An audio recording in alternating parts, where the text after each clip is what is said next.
I felt the snow begin its quiet hymn over the rooftops, each flake a soft bell that only reindeer and children can truly hear.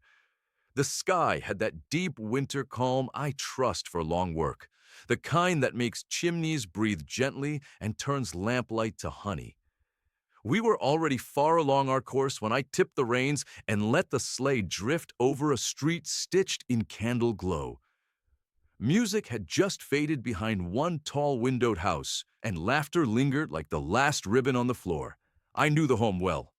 It had the fine disorder of a family that celebrates with both hands. Tonight, it also held a story already waking. Inside, a great fir tree stood garlanded with sugared fruits, paper roses, and tiny candles cupped in tin.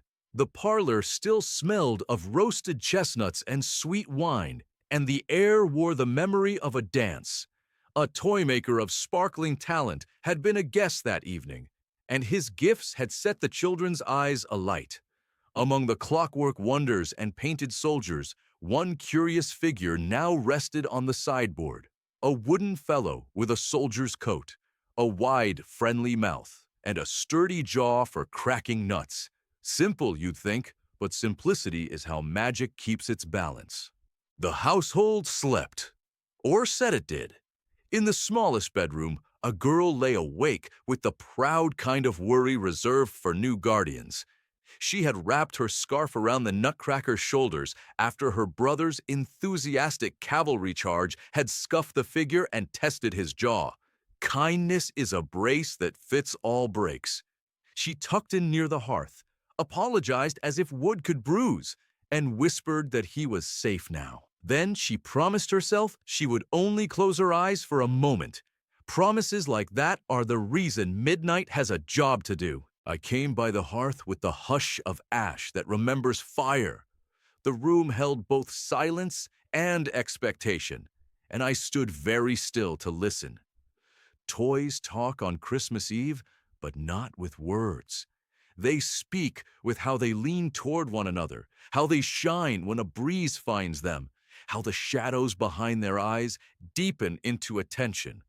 The Nutcracker's gaze had that particular calm of old oaks and new heroes. Near his wooden boots, the carpet rippled without wind. In the wall behind the baseboard, a small kingdom made of crumbs and nerve woke and stretched. Shadows unbuttoned themselves from corners.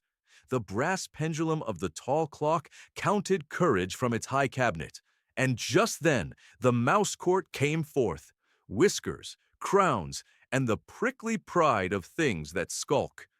From a crack as thin as a pencil line, a figure emerged with 7 miniature diadems stacked like a teetering planetarium on his head. He scowled at the feast the family had left and at the toy battalions lined smartly under the tree.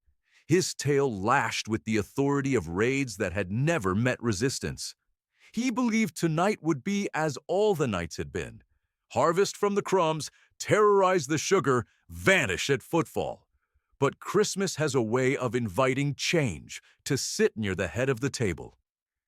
The clock sighed midnight, and every candle flame bowed its wick for the smallest instant. That is the hinge I wait for. It was also the hinge the toy maker had contrived his clockwork marvels to notice.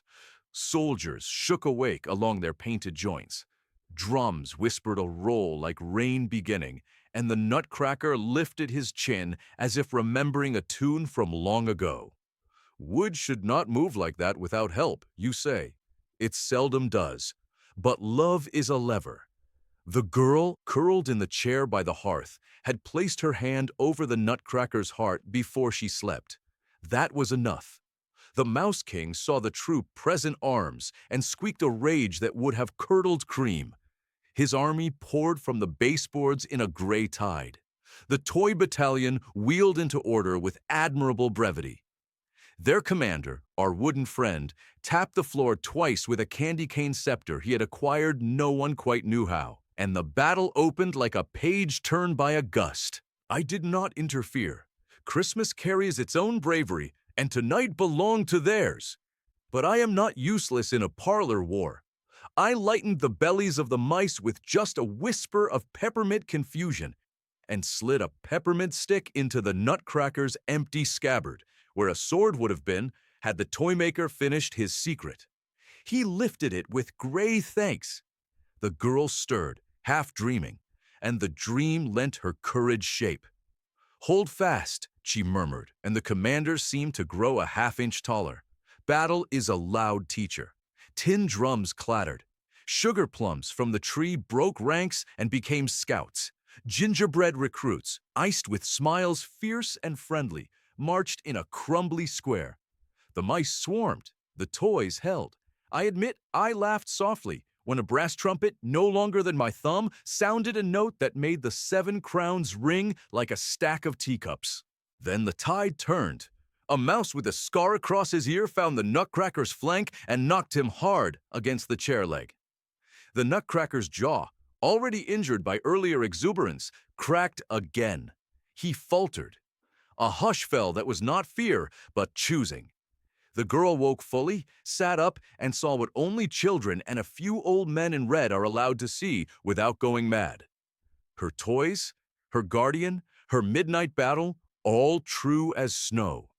She did not scream. She did not search for a parent. She took off her slipper and hurled it with the accuracy of kindness toward the 7 stacked crowns. It struck the topmost diadem, which tumbled into the 6th with comic authority, and the cascade sent the Mouse King reeling. The peppermint blade flashed. The Nutcracker leapt, jaw uneven, coat scuffed, eyes ablaze with gratitude, not glory, and he faced the teetering monarch. For a heartbeat, the room held nothing but breath. Then, wood met whisker. The mouse army broke like spilled rice and vanished into the skirting of the wall. The 7 crowns lay in a ring like small moons out of orbit. The girl crossed the carpet and gathered the Nutcracker carefully in both hands. She did not celebrate. She observed the damage, her face becoming the solemn face of a nurse. "We'll mend you," she said. She set him gently on the mantel, wrapped him again in her scarf, and looked at the slipper by the toppled crowns with the clear bewilderment that follows any victory. The world is the same and not the same. Christmas can do more with a scarf and a promise, and some kings can do it fleets. I touched the clock. It obligingly let me a few slow seconds extra, as old clocks will for old friends. I stepped near the mantel and, without letting her see me, for there are rules, rechecked the Nutcracker's jaw. The toymaker had made a hinge more clever than it looked, a hinge that remembered. It needed only a counterweight. I palmed a walnut soaked in sweet oil and tucked it into the bowl by the window, knowing she would choose it. When she did and pressed the lever, her guardian's jaw seated with a satisfying soft click that made the whole room decide to be happy. You know how the tale should go. A doorway opens, a little courage becomes a key, and a little kindness becomes a bridge. The Nutcracker bowed with a formality that managed to be both comic and grand, and then the hearthrug turned into a river road. He offered his hand, and the girl took it. The parlor dilated into possibility. Pine boughs arched into gates. Candle flames climbed chords of music I could not quite hear but fully understood. I could not go with them. My work is many houses wide, but I hovered a moment, letting the air smell a bit more of oranges and the floorboards feel a bit more like paths. Then they were gone, or better, they were elsewhere. They came to a snow grove I know well, for my route wends near its white colonnades each year. The snow there falls in patient spirals and sings without words. The reindeer call it the Hall of Breath.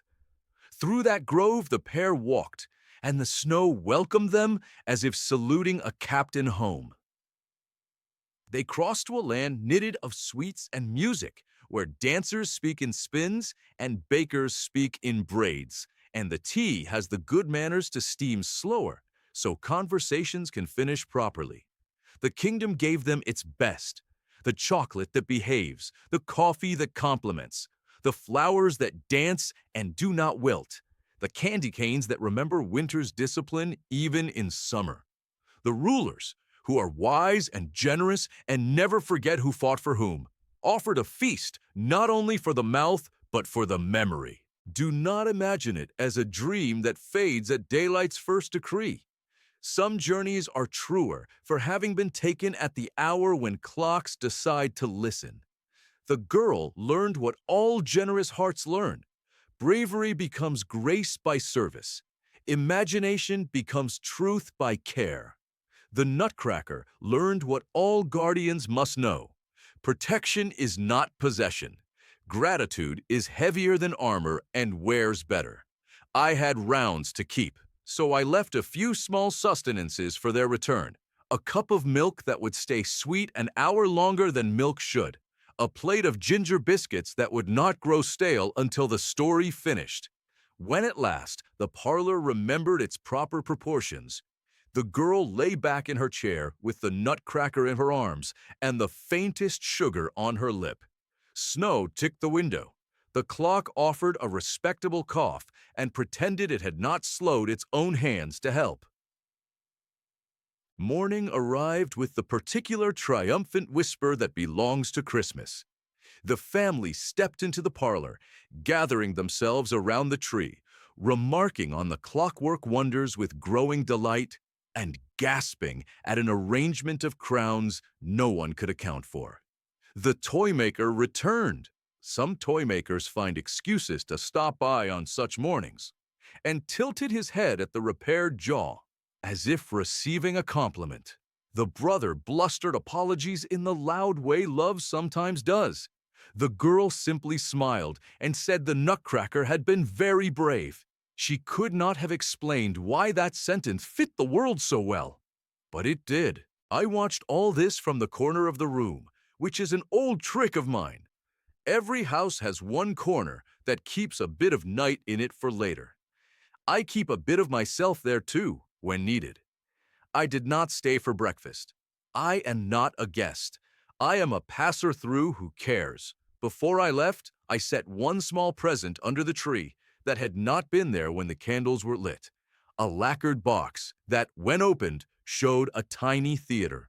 2 curtains, a bright backdrop, and a space in front of it, just the size of the Nutcracker's shoes. It is good to honor a soldier with a stage. The card on top read, in a hand the girl would someday recognize as her own, for after, because every miracle lives best when you give it a place to continue. We climbed back to the wide road of air. The city's chimneys raised guard, then waved us on. My list flickered with names and needs, and we followed it across rivers that breathed mist and over fields where the frost stitched itself into lace as we passed. I thought about what the night had offered that house. Not riches, not titles, not even new toys, really. It gave them a memory that would keep introducing them to their better selves. The brother would remember how quickly he apologized. The toy maker would remember to hide fewer swords and finish more hinges. The parents would remember that children are not small for long. The girl would remember that kindness is not fragile, and that when danger comes with crowns stats high, you may still meet it with a slipper and succeed. I will tell you what I tell myself as dawn leans over the horizon and the bells take their rest. The world is stitched by small, brave acts and mended by gentleness that refuses to become tired. Keep a wooden guardian on your mantle if you like, but better yet, keep watch for the guardians made of breath and choice around you. The friend who stands between you and unkindness. The stranger who holds a door when both their hands are full. The elder who reminds you to finish what you began. The child who cracks open the hard shell of a day with one honest laugh. If you find tonight that mice of worry skitter along your baseboards and a king of fear parades with too many crowns, gather your household, even if your household is only you and a cup of tea. Light one small candle. Wrap a scarf around what is hurting. Stand a toy soldier or your own resolve at the edge of your carpet and say, in whatever words you own, hold fast. Then choose one slipper of action and send it, kindly but firmly, toward the trouble. Courage rarely asks for perfection. It asks for companionship. My reindeer flattened their ears against a friendly headwind and found the slope of home. The workshop would be lively when I arrived, brimming with sawdust and songs and the sort of argument that ends in laughter.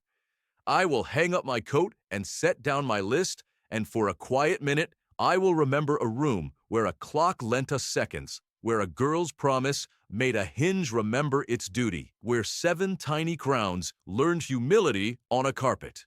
Morning waits for you now. Let it in. Share what you have. Honor what protected you.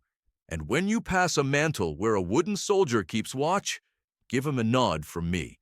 He knows what it means to stand, to crack what is hard, to smile with a fixed mouth and a generous heart. Merry Christmas to all, and may your courage this day be sweet enough to share.